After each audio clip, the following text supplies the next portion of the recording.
নামাজের দরজা, যেখান দিয়ে প্রবেশ করবেন তারা যারা সালাতের প্রতি অটল ছিলেন। রোজার দরজা, তাদের জন্য যারা আল্লাহর সন্তুষ্টির জন্য রোজা রাখতেন। সাদকার দরজা, তাদের জন্য যারা সামান্য হলেও সর্বদা দান করতেন। জিহাদের দরজা, আল্লাহর পথে সংগ্রামীদের।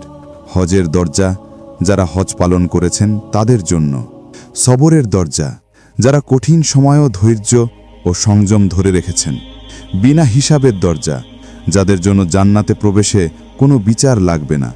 এবং জিকিরের দরজা, তাদের জন্য যারা সর্বদা আল্লাহর স্মরণ করেছেন। যখন আপনি আপনার নির্দিষ্ট দরজার মধ্য দিয়ে প্রবেশ করবেন, একটা উষ্ণ কোমল বাতাস আপনার মুখমণ্ডল ছুঁয়ে যাবে।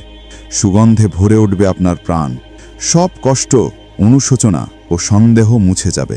অবশিষ্ট থাকবে কেবল নির্মল সুখ ও পবিত্র অনুভূতি। আপনি জান্নাতে পদার্পণ করছেন। এটাই এখন আপনার চিরস্থায়ী নিবাস। আপনি সামনে এগোতেই দেখছেন এক বিশাল প্রাসাদ, যার প্রতিটি ইট খাঁটি সোনার তৈরি। বারান্দাগুলো মুক্তোর মতো ঝলমল করছে। আপনার আগমনের সঙ্গে সঙ্গে কয়েকজন খাদেম উপস্থিত হয়। তারা যেন ছড়িয়ে পড়া মুক্তোর মতো উজ্জ্বল। তাদের হাতে সোনার পেয়ালা ও রূপার থালা। তারা আপনাকে সালাম জানায়, আর আপনি জবাব দেন শান্তি ও আনন্দের সাথে। আপনার প্রাসাদ, বৃক্ষ, নদী সবকিছুই আল্লাহ নিজ হাতে সাজিয়ে রেখেছেন আপনার জন্য।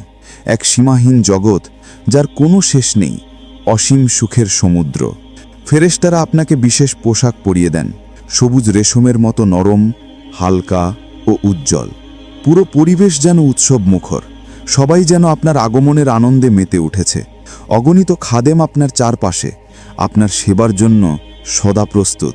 এরপর শুরু হয় এক অনন্য আয়োজন। সেই অনুষ্ঠান